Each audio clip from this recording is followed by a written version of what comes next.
Meus irmãos, minhas irmãs, a paz do Senhor Jesus Cristo a todos, a todas. Agradecer a Deus a oportunidade de poder estar de volta a este templo, a esta igreja, poder rever muitos amigos e irmãos queridos de longas datas. Agradecer ao pastor Elienay Reis, a sua esposa, a pastora Elda, a pessoa dele, abraçar e dela todas as irmãs, todos os irmãos, todas as lideranças, todos vocês que estão aqui. Meus irmãos, toda vez que eu tenho oportunidade de estar num culto como esse, hoje, por exemplo, aqui no Templo da Família, mas pela dinâmica das minhas atividades, geralmente eu estou em algum lugar do Amazonas ou do Brasil, mas do Amazonas principalmente, nos lugares mais distantes e remotos que vocês podem imaginar. Destirão do Equador, de Palmeira dos Índios, até a Suanópolis, Vila Preguiça, hoje chamada Cristolândia, ou lá em Cucuí, ou em Uaretê, em algum lugar que vocês não imaginam que seja possível uma pessoa ir, mas eu vou com alegria e eu tenho uma boa notícia para dar para vocês. Nos quatro cantos desse estado existe um povo que se chama pelo nome de Jesus Cristo, aleluia. Um povo salvo, um povo remido, um povo crente, um povo determinado a pregar o Evangelho e alcançar nos quatro cantos do Amazonas, do Brasil e do planeta o Evangelho de Jesus Cristo chegando e alcançando as pessoas que precisam. Meus irmãos, eu queria ler em Números capítulo 23 e versículo 19, um versículo muito interessante. Eu queria compartilhar com vocês, me chamou a atenção o pastor Elienay falar ainda há pouco, que até pela dinâmica do crescimento da nossa igreja, pastor Paulo, às vezes poucas pessoas conhecem a gente, a nossa história, o nosso testemunho, como foi que as coisas aconteceram na nossa vida. Hoje eu tenho 59, vou fazer 60 anos, dia 15 de dezembro, e eu posso garantir a vocês que nesse tempo todo tem muita história com H e muita promessa e muito acompanhamento espiritual e promessa de Deus e Deus da nossa vida, de forma que até aqui nos abençoou e nos trouxe o Senhor. Olha o que diz Números capítulo 23, versículo 19.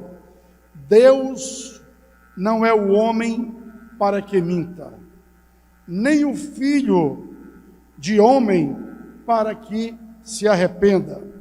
Porventura, tendo ele prometido, não fará? Ou tendo ele falado, não cumprirá? Esse é o nosso Deus.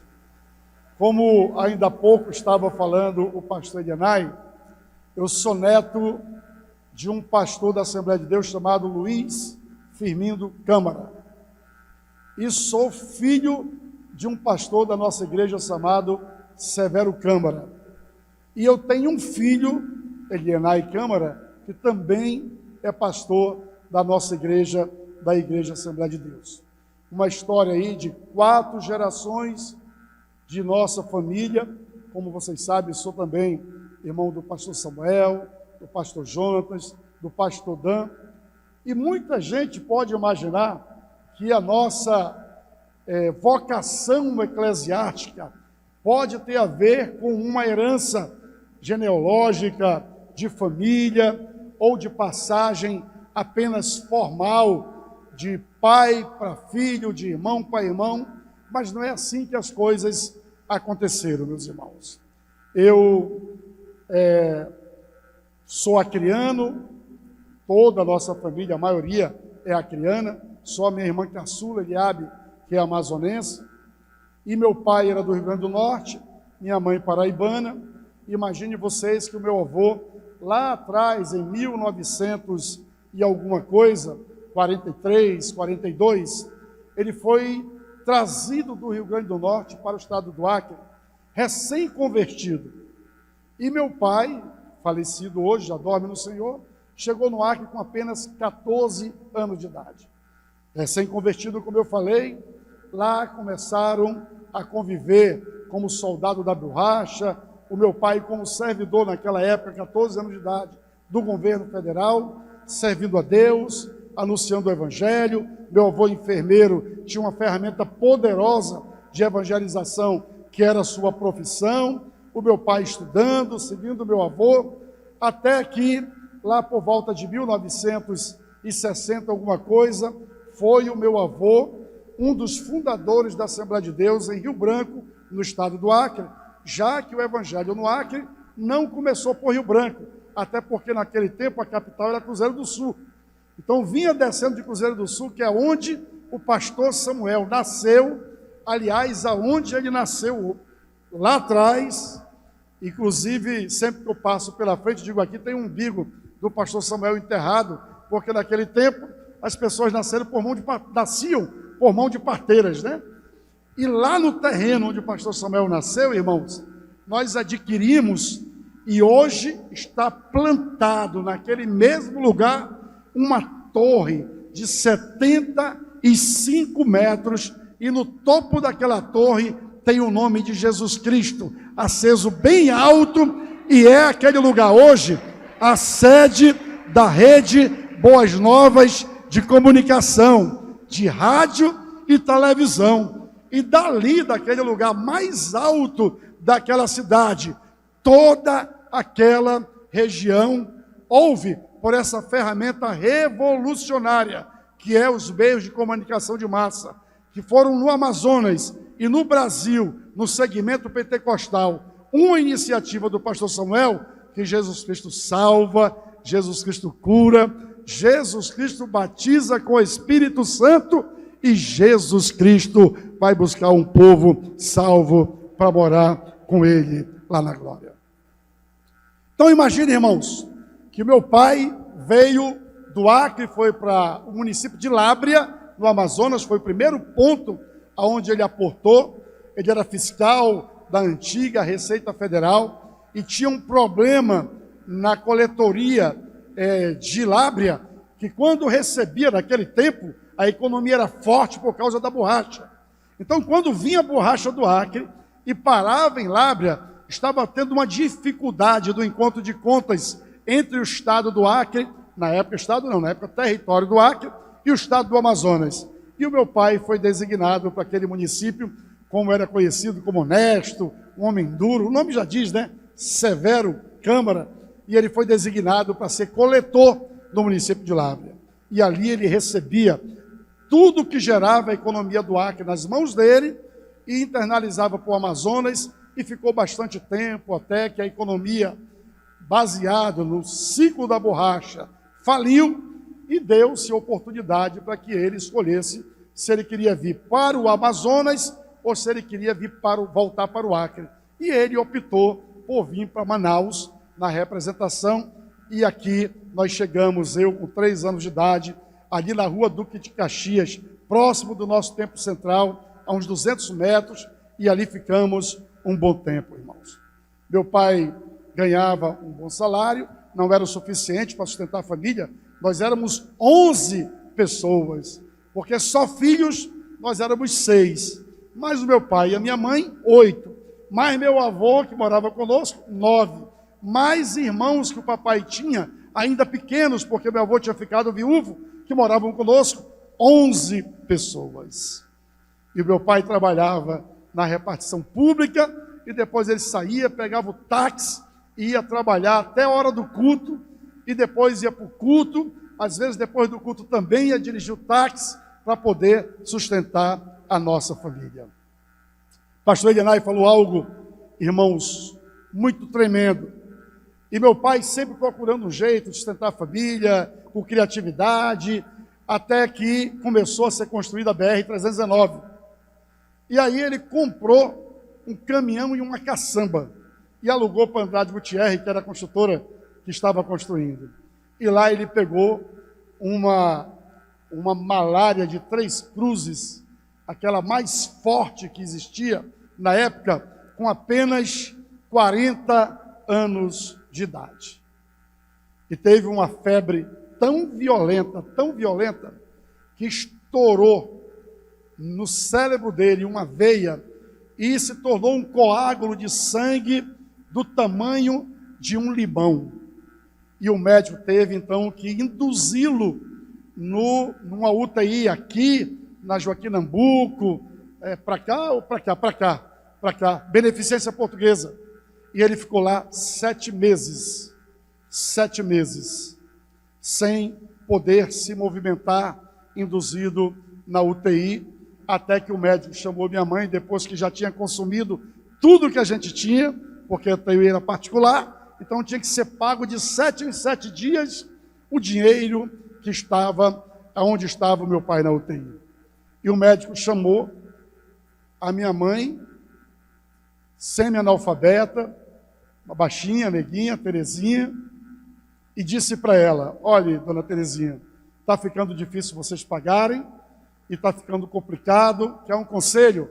Vamos desligar a máquina, seu esposo vai ter uma passagem tranquila, e a gente para por aqui, e fica tudo certo. E nós éramos, irmãos, sem o meu pai, 10 pessoas que o meu pai sustentava. E eu me lembro que no curso desses 7 meses, era hábito da minha mãe, todo dia tinha o culto doméstico de manhã. Todo dia tinha um culto doméstico de manhã. E a gente sentava em torno da mesa, e a mamãe, que era o homem, e a mulher da casa, sem nenhuma cultura, sem nenhuma educação estratégica, apenas administrando aquele dinheirinho pequeno que meu pai recebia como salário, porque tudo mais tinha sido vendido. Eu, irmãos, até me emociono de lembrar a minha mãe fazendo a listinha com aquela letrinha dela, feinha, que só eu, por incrível que pareça, entendia, porque o pastor Samuel já estava no Instituto Bíblico, lá em Pindamonhangaba, e ela fazia aquela listinha, colocava o preço do lado e mandava eu somar quanto tinha dado aquelas comprinhas, e eu dizia o valor, e a gente ia ajustando, até que dava o valor da compra que dava para ser feito, para a gente poder se sustentar uma semana. E a minha mãe nunca deixou de ler a Bíblia de manhã e cantar os hinos da harpa cristã. Um dos mais lindos que na minha cabeça está até hoje, de ela cantar, tu imagina, o marido na UTI, da forma como estava, e ela cantava, firme nas promessas de Jesus. Firme nas promessas de Jesus. E a gente olhava para ela, parecia uma rocha. Ela tinha a certeza que o Deus de Abraão, o Deus de Isaac, o Deus de Jacó, mas também o Deus da Terezinha, ele estava preparando algo extraordinário para aquele momento e para as nossas vidas. Nesse dia, irmãos, que o médico disse para a minha mãe se desesperou. Olha o desespero de um crente, pastor Elianai. Ela saiu da UTI sem sandália, portanto com o pé no chão, cabelo todo desarrumado, e olha que o cabelo da minha mãe é mais ou menos igual ao meu, bem ruimzinho, sabe? Todo desarrumado, e ela saiu sem um centavo no bolso. Correu para frente da Beneficência Portuguesa, pegou o táxi e pediu para o táxi que levasse ela até o templo central da Assembleia de Deus, na rua Duque de Caxias 340.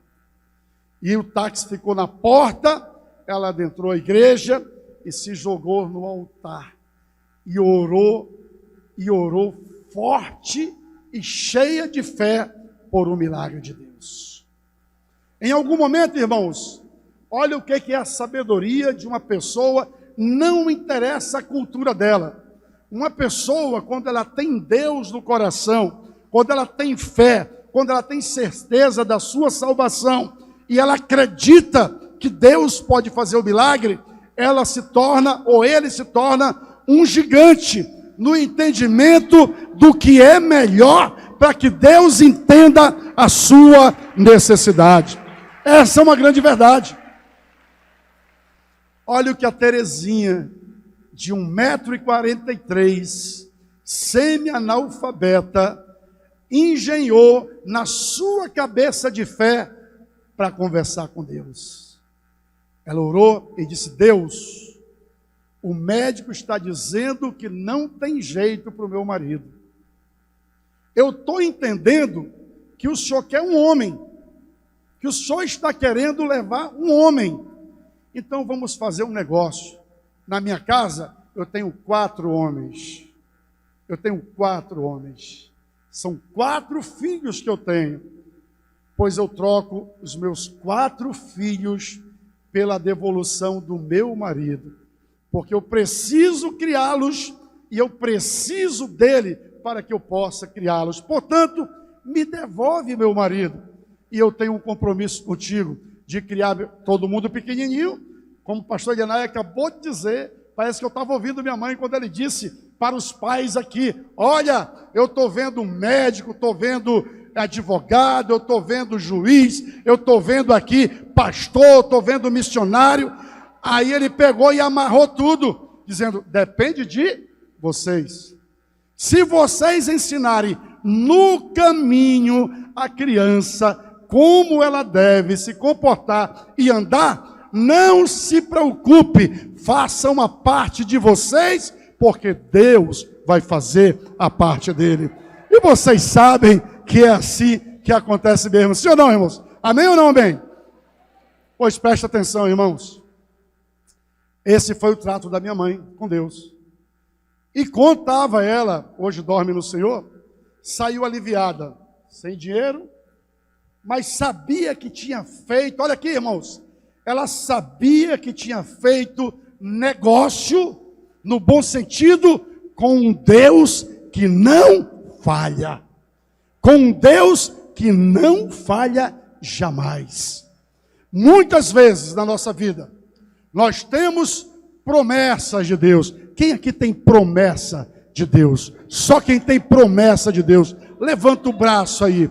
Quem sabe, meu irmão, minha irmã, essa não é a noite, a sua noite, em que Deus preparou nesse dia feliz, nesse santo lugar, um encontro espetacular, para que você seja hoje premiado com a sua promessa definitivamente. Ganha e entregue na sua mão. Ela foi embora, irmãos, voltou para o hospital e tomou uma decisão. Junta tudo que sobrou, vamos vender, porque o médico disse assim, ó, presta atenção, desliga e ele morre. Aí a minha mãe me perguntou, isso eu esqueci de dizer, e se eu levar ele para algum lugar do Brasil e operar? Ele disse, nessa época, naquela época, só Brasília faz essa cirurgia.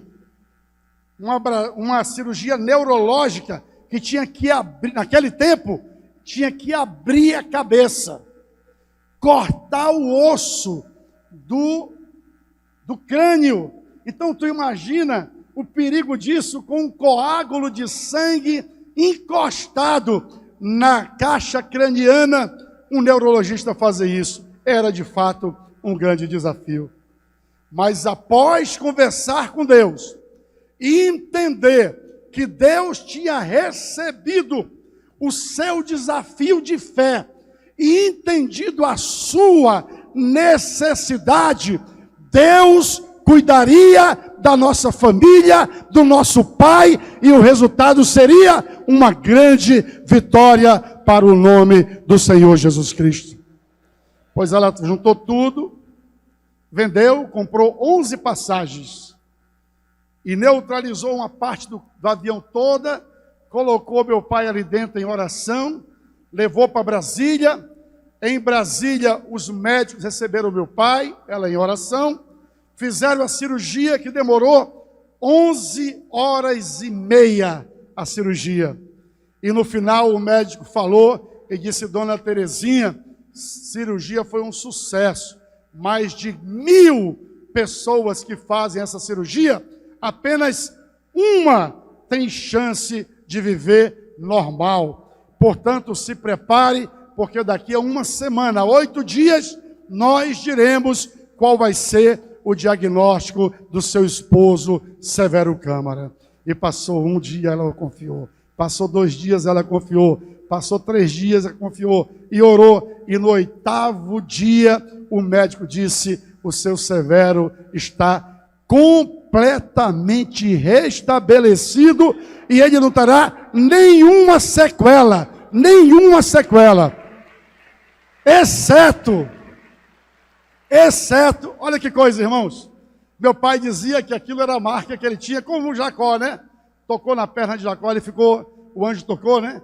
Quando foram costurar o couro cabeludo e a caixa craniana, o médico deu um ponto ali erradinho e neutralizou um nervo óptico do meu pai, de um olho, e o olho ficou um pouco mais baixo e dependendo da posição, ele enxergava 2 alvos. Então ele tinha que tomar cuidado para onde e como ele enxergava para poder ficar tudo normal. Dizia o meu pai que aquilo era um recado de Deus dizendo: vocês têm um compromisso comigo, portanto eu fiz a minha parte e vocês façam a de vocês. E olha, irmãos, o que aconteceu. 50, 60 anos, 55 anos depois, eu estou aqui diante de vocês, falando de Deus e da sua palavra.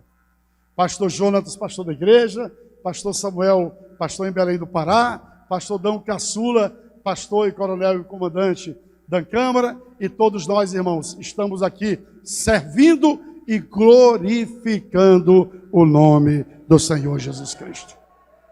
Deus, irmãos, Deus, ele é tão cuidadoso com as suas promessas, com as suas alianças, que olha aqui para mim, a minha mãe tinha saúde de ferro. Quando a gente pensou que não, ela adoeceu e Deus levou ela para a glória. Foi um duro golpe na gente, porque a mamãe era, pensa numa serva de Deus guerreira. Quem ouvisse a minha mãe orar pensava que tinha uma mulher de 5 metros de altura dentro de um quarto e de pelo menos uns 3 de diâmetro.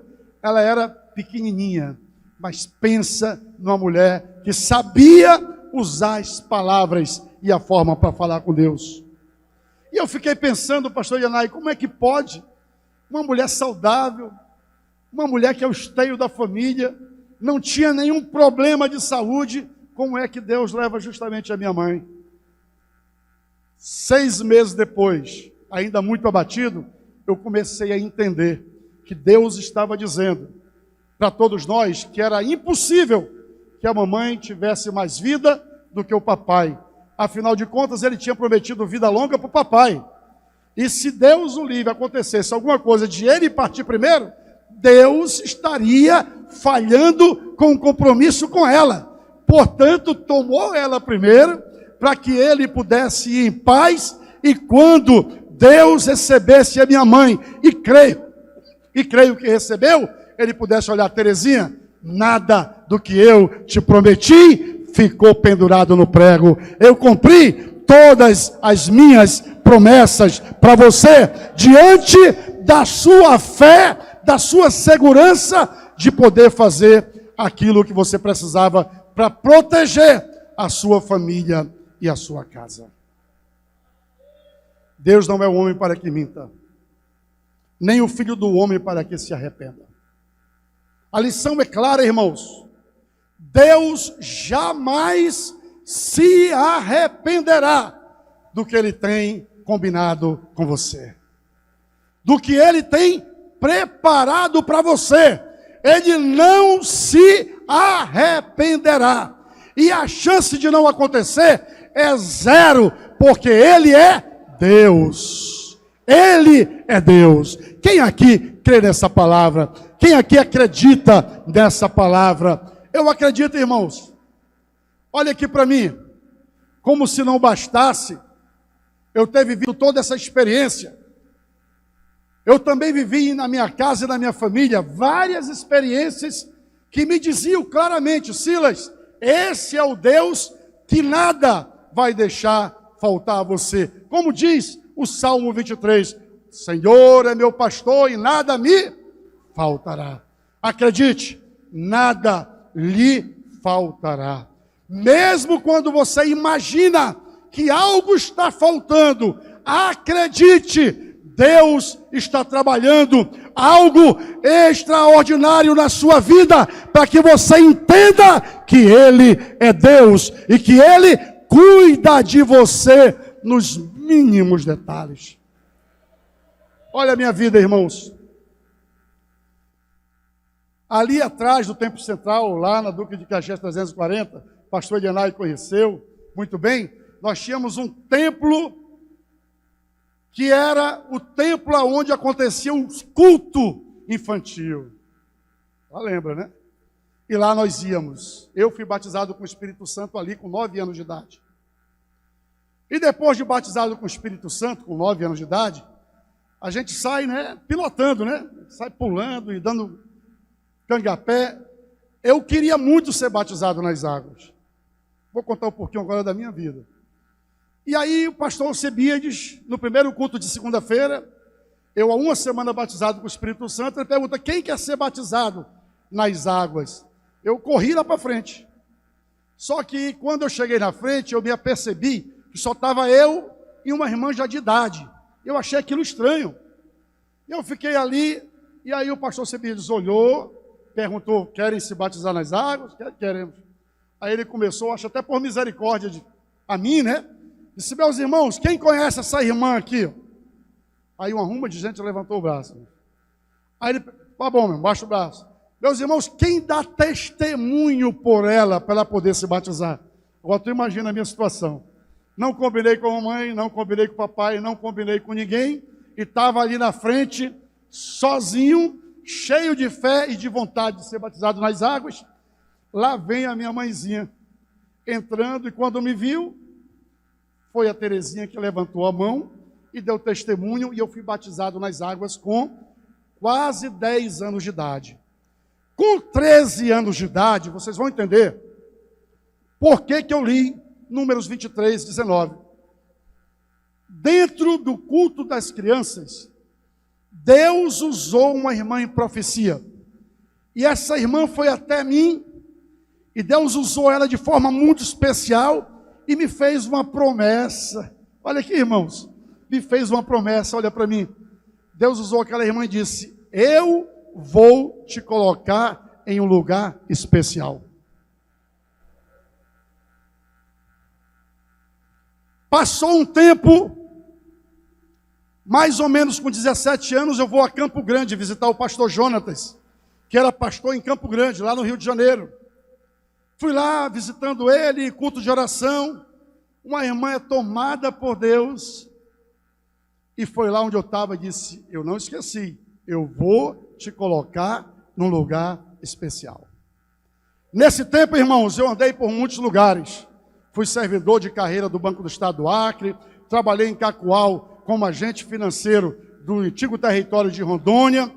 Lá eu fui uma pessoa de um lugar muito importante. Trabalhei em lugares, fui garçom, fui motorista de funerária, fui mecânico, foi muita coisa que vocês não imaginam. Mas Deus tinha me feito uma promessa. E quer que eu diga para vocês, diante de Deus, eu não sou melhor do que ninguém. Mas acredite, eu não guardei expectativa, pastor Elias, sobre isso, irmãos. Não guardei.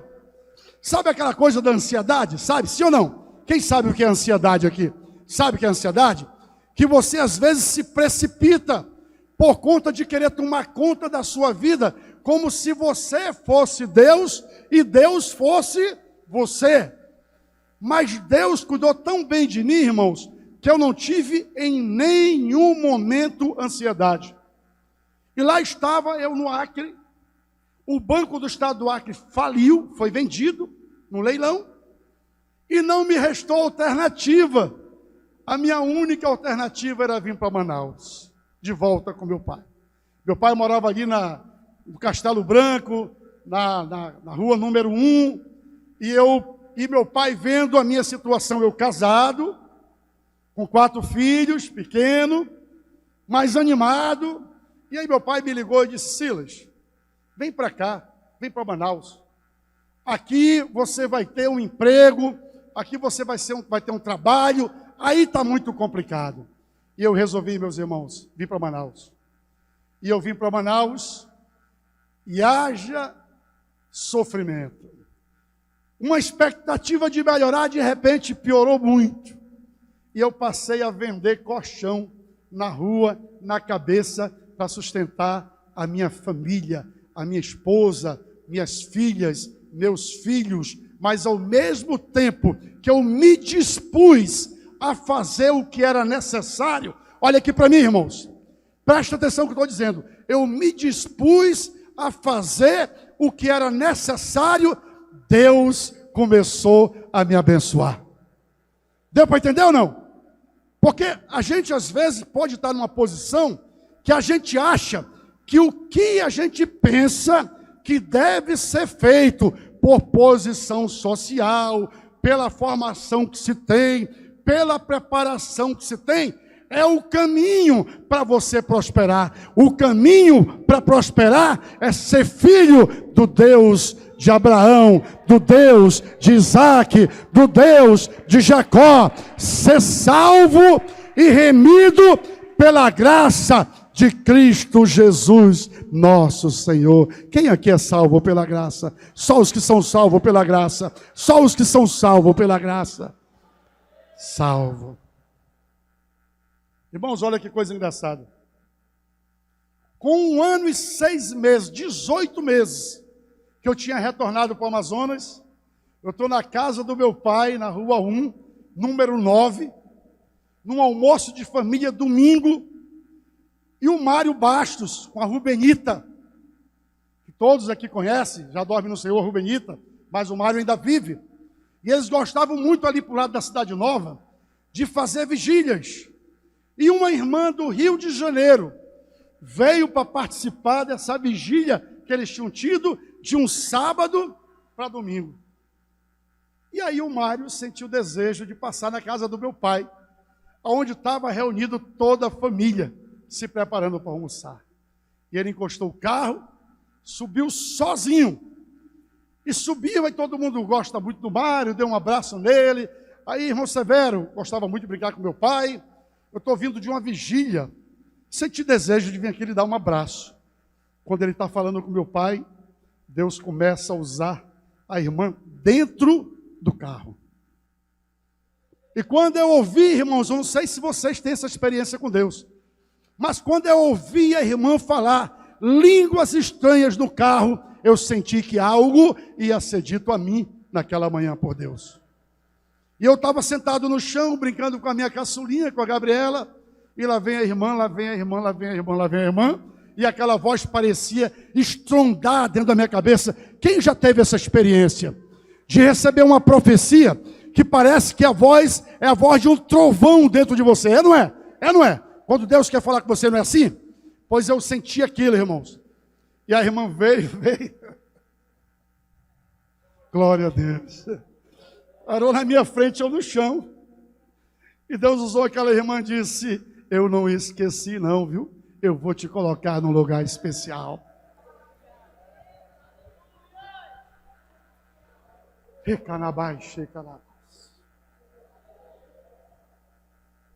Deus não é o homem para que minta, e nem um filho do homem para que se arrependa. Porventura, tendo ele prometido, não fará? Vou perguntar de novo: quem tem promessa de Deus? Acredite, ele fará, porque ele é Deus e ele não mente.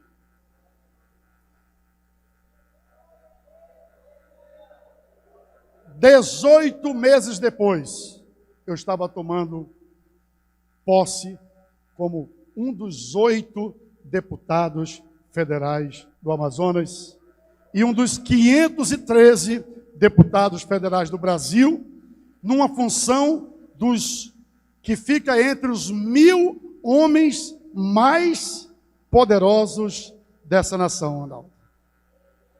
Irmãos, eu não sei se vocês estão percebendo. Presta atenção, olha aqui para mim, irmãos. Olha o que provocou o meu movimento para me colocar diante de Deus com uma possibilidade de estar em Brasília. Olha aqui, irmãos, olha aqui para mim. Sabe por que eu estou dizendo isso? Porque eu percebo assim, muito claro, eu vou repetir, eu tenho ministrado a palavra de Deus sobre cidadania nos 4 cantos desse país e no Amazonas também. E eu não sei se vocês concordam comigo, mas pensa uma coisa pesada é você falar sobre cidadania, sim ou não? Sim ou não? Quando você fala então a palavra voto, meu Deus do céu, é um negócio que você tem que ministrar uma hora, exorcizando uma série de paredes e de obstáculos para as pessoas entenderem. Irmãos, olha aqui para mim, este lugar aonde eu estou, ele está incluído entre aqueles versículos da oração do Pai Nosso, que chega naquela parte que eu amo, que diz bem assim: venha a nós o teu, venha a nós o teu, venha a nós o teu. Meu irmão, minha irmã, olha aqui para mim. Aonde você estiver, no hospital, na repartição pública, no tribunal de justiça, na enfermaria, fazendo uma cirurgia, vendendo um picolé, limpando um quintal, aonde tem um homem e uma mulher de Deus, ali está o reino de Deus. Sim ou não, irmãos? Sim ou não? Ali está o reino de Deus. Para quem não sabe, irmãos, a motivação de eu estar em Brasília, sabe qual foi? Olha aqui para mim. O versículo bíblico que diz: ide por todo o mundo e pregai o evangelho a toda. A Assembleia de Deus comprou comunicação de massa, rádio e televisão. Qual era o objetivo?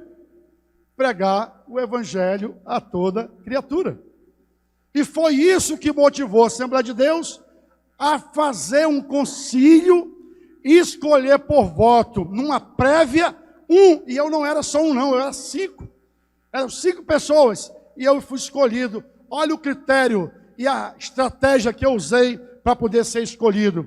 Em 1997, eu visitei todo o estado do Amazonas, município por município, acreditando que aonde eu colocasse a planta dos meus pés e pedisse a Deus em o nome do Senhor Jesus Cristo, Ele entregaria nas minhas mãos.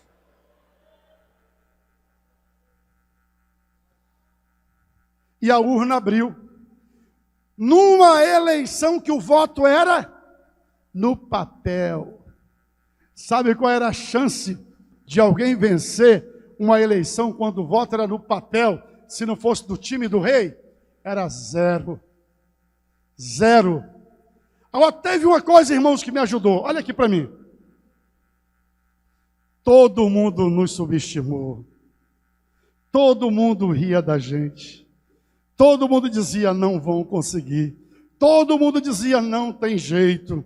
E todo mundo só se esqueceu de um detalhe: a gente estava trabalhando e Deus confirmando. Trabalhando e Deus confirmando. Trabalhando e Deus confirmando. E quando foi no dia 2 de outubro de 1998, às 19 horas, todo mundo dizendo de hora em hora: esquece, não tem jeito, não vai. Tiveram que anunciar que a igreja evangélica Assembleia de Deus no Amazonas elegeu um deputado federal e 2 deputados estaduais. Deus não é o homem. Deus não é o homem. E vou dizer para vocês, irmãos, não é fácil a gente enfrentar um desafio como esse dentro da nossa própria comunidade. Vocês sabem que não é. Porque até você ser escolhido, você é amado por todo mundo. Quando você é escolhido, lembra de José? Lembra de José? Até José ser escolhido era um menino bacana. Era o caçulinha, sim ou não, pessoal? Sim ou não? Quando ele foi escolhido e começou a falar que era o escolhido, caramba, até ele chegar a governador, pensa num sofrimento. Mas Deus, como eu disse, é fiel às suas promessas. E aqui estou, irmãos, há 24 anos, neste lugar que Deus havia prometido que Ele me colocaria. 38 mil, 72 mil, 104 mil, 127 mil, 168 mil, e na última eleição o meu partido fez 253 mil votos, elegendo 2 deputados federais. Deu para entender ou não? Deu para entender ou não? Sabe o versículo que eu amo, que acho que se encaixa bem? Procura apresentar-te a Deus como obreiro aprovado, que não tem do que se envergonhar e que maneja bem a palavra da verdade. Nesse tempo, irmãos, eu já vi propor em casamento de pessoas do mesmo sexo. Eu já vi propor em aborto. Eu já vi propor em liberação de drogas. Eu já vi propor em erotização das crianças. Eu já vi propor jogos de azar. Eu já vi propor acabar com as igrejas através da quebra da imunidade tributária das igrejas. Eu já vi dizerem que queriam colocar pastores e líderes religiosos na cadeia se não aceitasse fazer casamento de pessoas do mesmo sexo. Nesse tempo, eu já vi pastor ir para a cadeia e igreja ser subestimada, como lá atrás em 98. Mas eu também vi, irmãos, com os meus olhos, através da nossa presença no lugar estratégico, apenas uma pessoa se levantar e dizer: não vai votar, porque aqui tem um salvo em Jesus Cristo, que foi enviado pela Igreja Assembleia de Deus no Amazonas, e o Brasil só será feliz quando Deus for o Senhor plenamente dessa nação. Quem diria que em 2018 Deus levantaria um homem que não é evangélico, mas que milita as nossas causas com a nossa bancada? E às vezes as pessoas não entendem isso. Antes do Bolsonaro teve o garotinho, meu irmão. Garotinho, puro sangue. E sabe o que aconteceu? Uma guerra violenta, tanto é que ele não foi nem para o segundo turno. O Bolsonaro, ele veio como alguém que tem as nossas convicções, acredita no Deus que a gente acredita. E eu lembrei de mim em 98. Ninguém acreditava nele, ninguém dava valor para ele, todo mundo fazia gozação com a caminhada dele, com a estrutura dele. Mas quando abriu a urna, Deus se exaltou, dando a ele uma oportunidade. E olha o que é que ele dizia. O meu texto áureo da campanha é: conhecereis a verdade, e a verdade vos libertará. E quando teve que escolher um slogan, Brasil acima de tudo e Deus acima de todos. Deu para entender ou não, irmãos? A razão da nossa existência são as pessoas, e é por isso que Deus tem que estar acima de todos. E nós temos vivido essa experiência com Deus. Mas tudo que eu contei para vocês aqui, irmãos, olha aqui para mim, eu tenho vida e saúde, e eu agradeço a Deus, porque hoje nós estamos no primeiro dia da semana.